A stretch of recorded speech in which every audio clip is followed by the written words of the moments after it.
दोस्तों, सुनने में आ रहा है कि पवन सिंह अपने मैनेजर दीपक सिंह को टीम से बाहर कर दिए हैं। तो दीपक सिंह के ऊपर यह इल्जाम भी लगाया जा रहा है कि पैसों का घोटाला भी हुआ है। पवन सिंह के जितने यूट्यूबर हैं उनको सपोर्ट करने वाले वह वीडियो बना रहे हैं कि दीपक सिंह पैसों का घोटाला किए हैं। तो इस बात में कितनी सच्चाई है तो मैं आप लोग को इस वीडियो के माध्यम से बताने वाला हूँ।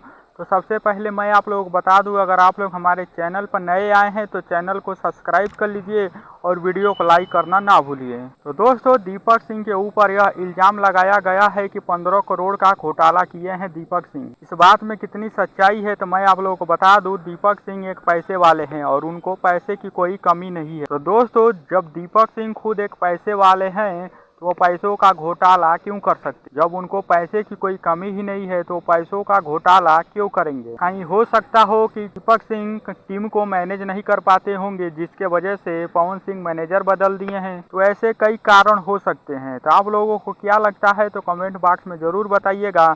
और आप लोग हमारे चैनल पर नए आए हैं तो चैनल को सब्सक्राइब कर लीजिए, वीडियो को लाइक करना ना भूलिए।